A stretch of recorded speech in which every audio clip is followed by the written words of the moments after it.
지금까지 뭐 우리가 상식 수준의 또는 상식은 아니지만은 전문 학술 서적에 나오는 이야기들입니다. 굉장히 이제 최근의 이론들을 제가 소개해 드린 건데요. 물론 이제 더 최근의 이론들도 있을 수 있는데 그것까지는 제가 따라잡지를 못했고요.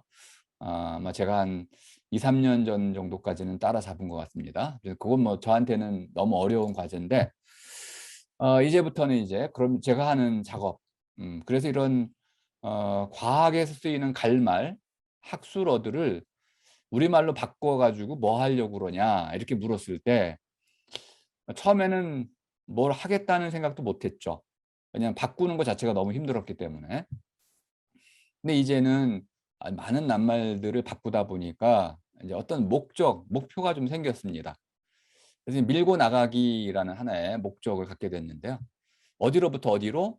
과학으로부터 철학으로 이렇게 오늘의 주제는 그러니까 과학으로 유런으로부터 의식으로라고 이제 보시면 되겠습니다. 근데 또 문제가 생겼어요. 과학이란 게 또 뭐냐? 우리 인제 과학이란 말을 뭐 너무 많이 쓰기 때문에 다 알고 있다고 우리가 착각하는 수도 있습니다. 근데 이걸 낱말의 어원부터 생각해 보면 쪼끔 다른 영역이 열리게 됩니다. 과학이란 말은 번역어입니다. 과라는 말은 우리가 인제 분류할 때 세분하는 거, 나누는 것을 과라고 합니다. 조목, 과분이라고 많이 썼는데요. 과라는 것은 나누는 것이다. 그러니까 인제 학문 분야를 잘게 나눠 나가는 것이 과학이라는 뜻입니다. 그렇게 나누어진 학문도 과학이라고 불리게 됩니다.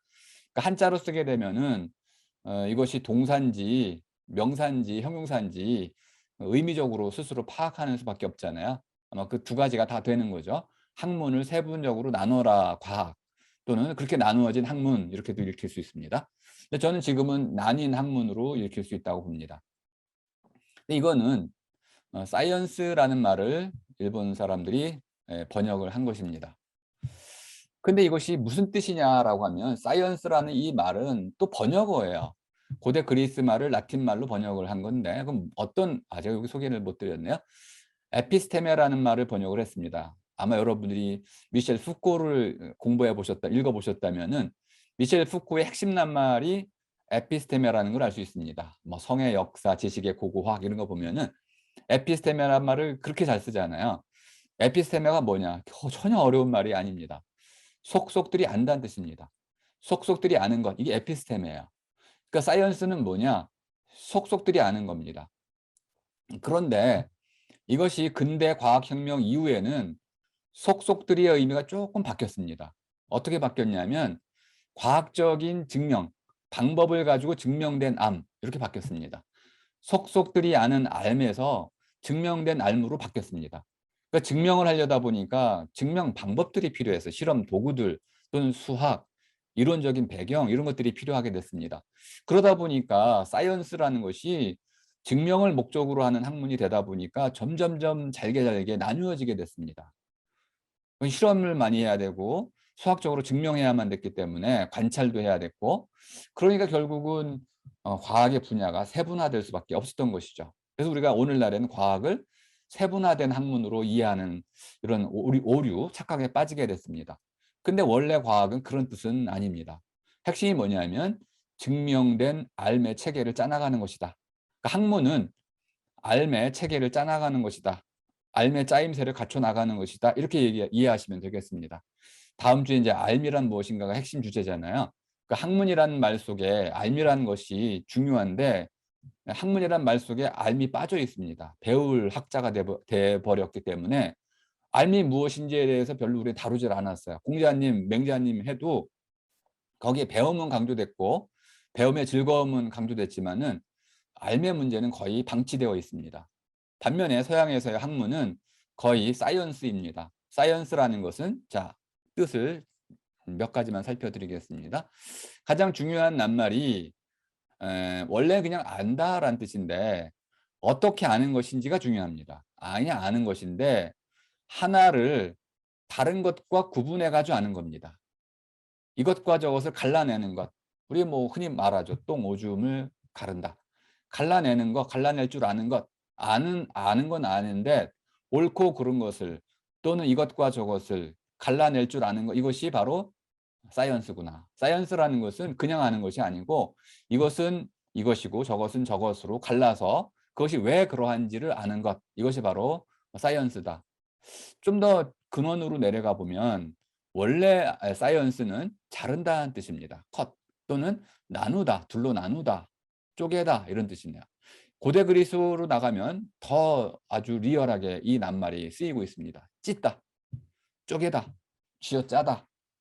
그러니까 고스란히 그냥 있는 것들은, 눈앞에 있는 것들은 그게 뭔지 잘 모르는데 그걸 알기 위해서 부수고 찢고 깨트려 가지고 그 안에 있는 무엇인가를 밝혀내는 것, 이것이 바로 알미라고 봤던 겁니다. 그래서 우리말에 이제 암도 결과적으로는 아프다란 말과 관계가 있습니다. 어쨌든 이 사이언스라는 이 말을 이렇게 나뉘었다 또는 배운다 이런 뜻으로 이해하지 마시고 증명된 알미다 이렇게 이해를 해 보시면 상당히 이 좀 새로운 이해가 생긴다 이렇게 보시면 되겠고요. 자, 철학이란 건 무슨 뜻일까요? 뭐 제가 지금 한 학기 강의를 지금 짧은 시간에 해 드리고 있는데 이 정도는 소화가 될 것 같아서 제가 좀 뭉뚱그려 왔습니다. 철학은 필로소피아라는 말의 일본 번역어입니다. 번역말인데요. 옮겨 놓은 거죠. 이걸 옮긴 사람은 이제 니시 아마네라는 아주 유명한 일본의 철학자입니다. 필로소피아라는 말을 번역을 했는데요. 일본어로 이제 희구한다 이런 말로 번역을 했습니다. 근데 이 철자로 바뀐 게 좀 독특해요. 왜냐하면 이제 주돈이라는 사람이 성리학의 핵심을 희현학이라고 불렀는데 이 희라는 건 희구한다라는 뜻인데 이거는 우리 옷 가운데 배가 있는데 이제 옷을 짜는 이 배 가운데 무늬가 곁들여져 있는 게 있고 무늬가 없는 게 있고 그렇죠. 근데 무늬가 들어가 있는 건 좀 비싸고 이제 구하기가 어려웠다고 그럽니다. 이렇게 무늬가 들어있는 아름다운 것을 이제 바라는 것, 이것이 희입니다. 희라는 건 뭐냐면 나쁜 걸 바라는 게 아니고 좋고 아름다운 것을 바라는 게 희입니다. 그러니까 우리말로 바라다인데 그냥 바라는 게 아니고 좋은 것을, 아름다운 것을 바라는 게 희인 거죠. 그러니까 희망은 항상 긍정적인 거야 됩니다. 현이라는 게 뭐냐? 우리가 어질다라고 말할 수 있는데요. 지혜롭다라고도 할 수 있고 어쨌든 이런 어지러움, 어짐 또는 어떤 지혜로움을 아름답게 바라는 학문, 이것이 이제 성리학이라고 풀었는데 이걸 니시 아만에 가져와 가지고 이 현자를 철자로 바꾼 거죠. 그러니까 이렇게 번역의 역사를 살펴보면 동양과 서양이 만나는 지점이 있습니다. 이게 1800년대죠. 소학에 보면 이런 아주 간단한 문장이 나옵니다. 성희천, 현희성, 사희현이라고 해가지고 희라는 것이 이렇게 하나의 말놀이를 하고 있죠. 저는 번역을 이렇게 했는데 사람다운 사람은 하늘을 바라고, 천도라는 거죠. 하늘을 바라고, 어진 사람은 사람다움을 바라고, 아는 사람은 어짐을 바란다. 추구한다는 거죠. 바란다는 것은 이루려고 한다는 뜻입니다. 여기에서 이제 필로소피아의 번역으로 가져왔는데 제가 설명을 지금 못 드리고 있죠. 필로소피아는 이거하고 관계가 없습니다. 그래서 제 책을 좀 읽어보시면 이제 설명이 잘 되어 있으니까 철학이 뭐냐? 이거 정말 우리의 과제죠. 과연 철학이 무엇인지를 우리가 알고 하는 걸까요? 뭐 이런 이제 질문을 던진 적이 있고요.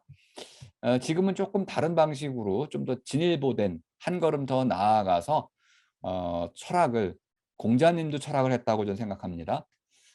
또 소크라테스도 철학을 했다고 생각하고요. 비트겐슈타인 또는 뭐 엠마누엘 칸트 이런 사람들, 또 주도니 이런 사람들도 다 철학을 했다고 보는데 그때 철학을 했다고 말할 때 그 철학은 좀 다르게 이해가 돼야 됩니다. 이제는. 그거 좀 이따 말씀을 드릴 테고요. 여기 요 부분에 나옵니다. 간단하게 설명을 드릴 건데 그럼 이것이 철학을 어떻게 하는지를 설명드리려고 하는 제 방법론이라고 말씀드릴 수 있겠습니다. 지금까지 어떤 사실들을 긁어 모았어요. 과학은, 사이언스는 증명된 알의 목록이라고 보시면 되겠습니다. 사이언스에 물론 거짓도 있습니다. 사이언스라고 해서 전부 다 참말은 아니에요. 그래서 증명이 필요한 겁니다. 검증이 필요한 거죠. 반증될 수도 있고요. 뭐 사실로 드러나지 않는 것도 있고요. 가설도 있고요. 사이언스 안에도 수많은 종류, 믿음에 불과한 것들도 있고요. 여러 가지가 있는데 어쨌든 주어진 참말이라고 하면 증명된 말이 있다고 칩시다. 이걸로부터 그 말들 속에 아직 말해지지 않은 채 숨어있는 뜻이 있어요. 그 숨어있는 뜻들을 전제 조건입니다. 그 참말들의 참임이 깨지지 않는 한에서 미루어 보는 거, 밀고 나가는 거, 이걸 철학이라고 보겠다는 겁니다. 그러니까 철학이라는 것은 이제는 단순히 뭐 뜬구름 잡는 얘기가 아니고 우리에게 주어진 증명된 알매 체계가 있어야 되고 그 알매 체계로부터 바탕을 두고 거기에 토대를 두고 거기에서 우리의 꿈 바라기, 우리가 사람답게 살아가기 위해서는 어떤 방식으로 삶을 설계해야 되는지 이것을 밀고 나가는 학문이다. 이렇게 이제 다시 정의를 하겠다는 겁니다. 그럼 이제 우리는 이제 새롭게 드러난 뜻이 있죠. 뜻들을 새롭게 드러내고요. 관계들도 중요합니다. 이 관계들은 아쉽게도 사이언스로는 증명이 안 됩니다. 관계는 눈에 보이는 것들이 아닙니다. 사람의 마음은 눈에 보일 수가 없는 겁니다. 근데 이것은 어마어마하게 중요한 거죠. 사람에게는 이 관계가 더 중요합니다. 세포 덩어리보다도 마음 한 톨이 더 중요한 거죠. 이것들을 증명할 수 있는 길이 없어요. 그런데 이 증명을 위해서 우리 철학자들이 애를 쓴다는 걸 알 수 있습니다. 이것들을 어떻게 증명할 것이냐? 결국은 갈말의 체계를 쌓는 거죠. 갈말을 하나하나 마름질해가지고 그것들을 올바른 알매의 짜임새를 짜 나가면 이것이 철학이 된다는 겁니다. 이걸 한마디로 어떻게 말할 수 있느냐? 철학이라는 것은 과거에는 뭐 지혜 사랑이라고도 번역하고 여러 가지로 했는데 그런 것들은 지혜란 말은 또 지혜는 뭡니까? 이렇게 물어보면 산스크리트에서 온 거잖아요. 그러면 또 이것도 결국은 범어에서 온 거니까 결국은 외래어고 우리가 익숙해졌다고 해서 우리말이 되는 건 아니거든요. 지혜라는 것은 무슨 뜻일까요? 또 물어야 되는데 또 진리는 또 뭐고요? 이렇게 물어야 되면 끝이 없는 질문에 빠지게 됩니다. 심지어 이것을 배우는 것으로 본다면 더 큰 문제가 생깁니다. 언제 배우겠어요? 아는 사람이 없는데.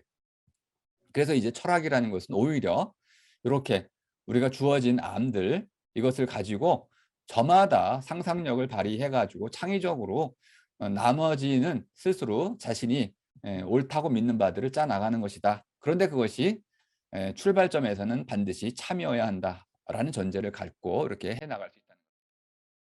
여기까지만 하고 제가 오늘 강의를 마쳐야 될 것 같습니다. 하나의 방식을 설명드리는 건데요. 뒤 위에 보면은 이상한 낱말 하나가 보입니다. 서퍼결.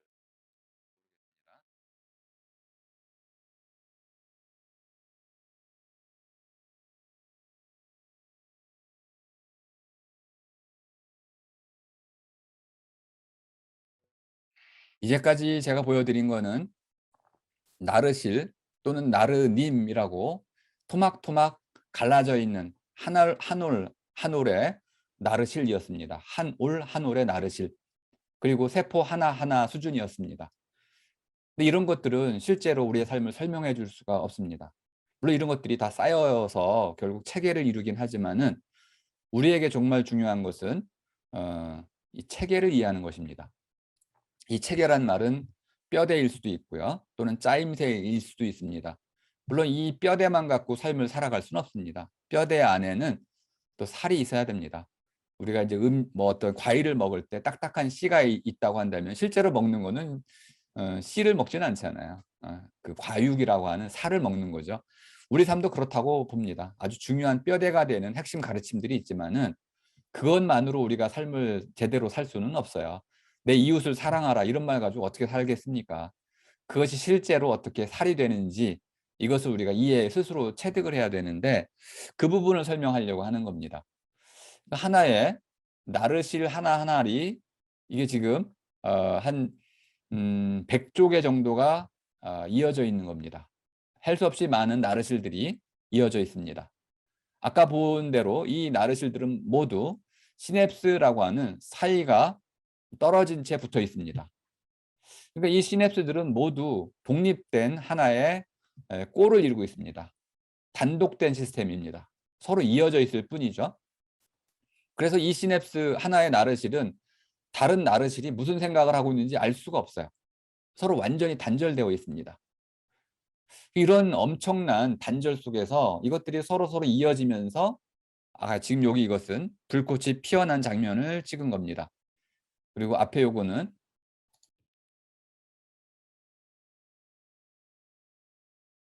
이렇게 이제 하나의 뉴런들이 각자 하나하나 독립되어 있지만 이것들이 이어지면 이런 하나의 파이버라고 하는 파레가 만들어지게 되고, 이건 지금 희미하게 꺼진 상태.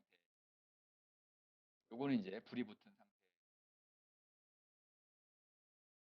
그리고 요거는 활활 타오르고 있는 상태입니다.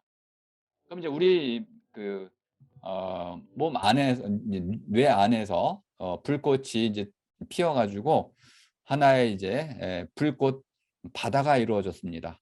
그럼 이 안에서 뭔가 정보들이 이제 오고 가고 주고 받는다는 걸 알 수 있습니다. 그럼 이걸 뭐라고 설명할 수 있을까요? 우리 눈으로 봤습니다. 눈으로 본 걸 이제 말로 설명하는 겁니다.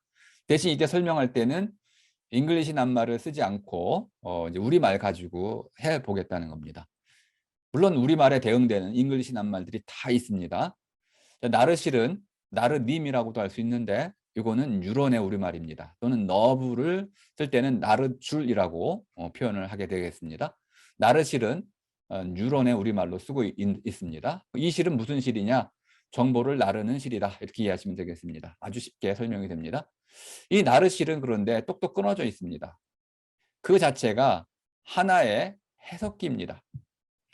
어떤 아까 3,000개에서 8,000개, 적어도 5,000개 정도의 가닥을 갖고 있다고 그랬잖아요.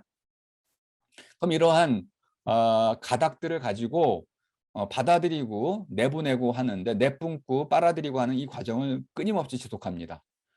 그 자체가 하나의 해석하는 과정과 같다. 저는 이것을 배틀이라고 쓰려고 합니다. 배틀은 옷감을 짜는 거잖아요. 마치 엄청나게 빠르게 움직이는 배틀과 같아가지고 받아들인 것과 내뿜는 것 사이에 일관성이 있습니다. 우린 알 수가 없어요. 이 나르실이 어떻게 작동하는지는 아직은 모릅니다. 화학적 원리는 알지만은 왜 그런 식으로 작동하는지는 알 수 없고요. 또 그것의 벡터도 정확히 알 수는 없습니다. 어쨌든 중요한 거는 일관성을 갖고 움직인다는 것은 알고 있습니다. 그래서 하나의 틀로 짜여 있다. 그래서 제가 이제 틀이란 말까지 썼습니다. 그러니까 나르실은 하나의 해석 배틀이다. 이렇게 주장을 하겠다는 겁니다. 그러면 나르실 자체에서 이미 우리 삶은 나름대로 결정되어 있다. 그러니까 사람으로 태어나는 순간 사람은 그렇게 살도록 틀려져 있다는 겁니다. 이게 놀라운 주장이라고 볼 수 있습니다. 세포 하나만 가지고도, 우리 뉴런 하나를 가지고도 그런 주장을 할 수 있을 거라는 겁니다. 이 나르실은 자기 밖에서 들어오는 프로틴 신호를 받아서 그 내부에서 무언가 풀이를 해야 됩니다. 이 암호 해석기인데 이 암호를 우리는 아직 몰라요. 어쨌든 암호 해석기를 이제 풀어가지고 그 풀어낸 정보를 다시 프로톤 신호로 바꿔가지고 뿜어내야 됩니다. 이 과정이 여기 보시면 초속 120m, 그러니까 눈감 0.1초 이내에 이거 처리가 됩니다. 근데 물론 우리가 가시에 찔렸을 때 아야 할 때는 한 0.5초 정도 걸립니다. 뇌에서 처리되는 것은 0.1초밖에 안 걸리지만은 그것이 이것이 찔린 거구나, 따끔하구나라고 알아채려면은 0.4초 정도의 처리 시간이 걸리는 겁니다. 그러니까 이 뉴런이라는 것이 이렇게 여러 경로를 거쳐야만 하기 때문에 단순하게 우리가 이제 우리 바퀴벌레 잡아보셨나요? 모기 잡아보셨나요? 모기를 못 따라가잖아요. 그 0.03초 정도의 차이인데요. 잡을 수가 없습니다. 그런데 어떤 사람들은 모기를 잡죠. 그분들은 신경이 좀 더 예민하다고 볼 수 있습니다. 그래서 이렇게 신경이라는 것은 인간의 생존의 결정적인 조건이라는 걸 알 수 있습니다. 어쨌든 점점점 빨라져 왔는데 사람의 경우에는 30만 년 전부터는, 지금부터 30만 년 전부터는 신경의 빠르게 반응 속도는 더 이상 안 빨라졌습니다. 오히려 느려졌습니다. 그래서 이제 반응 지체라는 현상을 갖게 되는데요. 이것이 무엇인지를 생각하고 나서 아주 적합한 올바른 판단을 한 뒤에 행동으로 옮기는 이런 문화적인 선택을 하기 시작합니다. 그 사람의 경우는 아주 독특하게도 파충류, 동물과는 달리 반응 속도 면에서는 늦어졌지만은 실제로 삶에서 성공률은 굉장히 높아졌습니다. 이것이 신비로운 것이죠. 근데 사람도 두 종류의 이런 그 신경 줄이 있는 겁니다. 나르 줄이 있습니다. 하나는 파충류 줄이고요. 또 하나는 인간 줄입니다. 이제 신피질 줄이라고도 할 수 있는데 문화의 줄이라고도 할 수 있습니다. 우리의 감각에는 두 종류가 있는 겁니다. 하나는 이런 파충류와 같이 아주 일차원적인 그런 처리만을 하는 그런 신경줄이 있고요. 또 하나는 문화적인 판단을 하는 굉장히 복잡한 신경줄이 있어서 이 신경줄은 한번 끊어지면 복구가 안 됩니다. 반면에 이런 일차원적인 줄은 끊어져도 다시 복구가 됩니다. 뭐 이런 차이가 있고 해가지고요. 사람을 그럼 어떻게 볼 것이냐, 이 두 가지로 한데 아울러 봐야 된다는 거죠. 동물적인 측면과 거기에 신피질, 30만 년 이전부터 생겨난 되뇌의 신피질, 전전두엽이라고 하는 이런 하나의 고문화적인 상상, 문화적인 활동, 공동체 생활을 통해서 만들어낸 아주 고차원적인 이런 생각의 능력이 겹쳐진 이런 두 가지 차원으로 결합한 어떤 것으로 봐야 된다. 이렇게 보시면 되겠고요. 이렇게 해가지고 이 나르실이 프로테인의 신호를 쭉 내뿜고 빨아들이고 하는 이 이어달리기를 쭉 하게 됩니다. 근데 이것이 마치 0.1초 내에 이루어지는 과정이다 보니까 폭탄이 터지는 거하고 똑같아요. 뭐 단순히 뭐 슬로우 비디오로 이루어지는 게 아니고요. 폭발적으로 일어나는 겁니다. 터지는 개념이 맞습니다. 터지고요. 그리고 그 터진 뒤에 마치 이것이 하나의 소릿결 또는 이제 빛결이 퍼져나가는 것처럼 흘러갑니다. 이 모양을 보면 알 수 있는 거죠. 아까 영상으로 보신 것하고 그것이 이제 실제로 이제 이그 재산권, 지적 재산권 문제 때문에 이제 비디오를 다 틀어드릴 수는 없고 거기 제가 이제 첨부를 했으니까 나중에 내려서 살펴보시면 됩니다. 그리고 나르실이 터져가지고 퍼져나가는 하나의 흐름결을 만들어냅니다. 그래서 A로부터 B까지 특이하게 흘러갑니다. 그리고 소멸해요. 그러다가 어느 순간에 기억을 하면 또 똑같은 흐름이 생겨납니다. 그럼 이게 뭘까? 이것이 이제 기억이라는 현상까지 연결되는 건데요. 이걸 한마디로 묶어가지고 퍼져나가는 흐름결. 이렇게 이제 말을 만들어 냈습니다. 이건 과학이 없는 말이죠. 프로틴의 이러한 하나의 그 신호 이어달리기는 과정을 터지고 퍼져나가고 흘러가는 이 방향과 힘을 갖춘 힘이라는 건 터지는 것이고요. 흐름이라는 건 방향을 얘기하는 벡터를 얘기하는 거죠. 아무튼 이래 가지고 하나의 이 나르실이 해석을 거치면서 이어져 나가는 관계를 설명하려고 하는 것입니다. 그러니까 터퍼결이라는 것은 퍼져나가는 흐름결이다. 이걸 좀 더 건축학 개념으로 다시 설명하면 벽돌공이 벽돌을 하나 이어붙여 벽을 쌓아서 집을 짓는 긴 과정이 마치 0.1초에 이루어지는 것과 똑같다. 그럼 수많은 벽돌들이 순간적으로 이어붙어서 하나의 건물을 이루어내겠죠. 그러면 그 건물은 사람이 사는 집이거나 또는 관공서이거나 뭐 이럴 겁니다. 그것이 의미인 것이죠. 관계 전체가 하나로 짜이면 그것이 의미가 발생하는 것입니다. 이렇게 설명을 하려고 하는 것입니다. 이렇게 설명하면 기존의 철학 이론과도 잘 부합하게 되고요. 과학과도 모순이 없게 됩니다. 그러면서 이런 새로운 설명의 틀은 모두 우리말로 해낼 수가 있게 됩니다. 이런 과정을 제가 지금 가고 있는 것이고요. 오늘 이제 여기까지만 보여드리고 이제 다음 주에는 알을 거쳐서 깨달음으로까지 이어지는 의식이라는 것이 무엇이냐. 그래서 깨어있는 것과 잠들어 있는 것. 깨어있는 것의 반대는 뭘까요? 잠들어 있는 것이라고 볼 수 있겠고요. 그러면 느낌의 반대는 뭘까요? 그럼 제가 숙제를 한번 내드릴까요? 느낀다는 것의 반대는 뭘까요? 느끼지 않으면 부정어고요. 반대를 한번 찾아와 보시고요. 느끼고 있다의 반대는 뭘까요? 알고 있다, 알고 알아차리다의 반대는 뭘까요? 이것도 한번 고민해 보시죠. 알아차리고 있다의 반대말이 있을 수 있나요?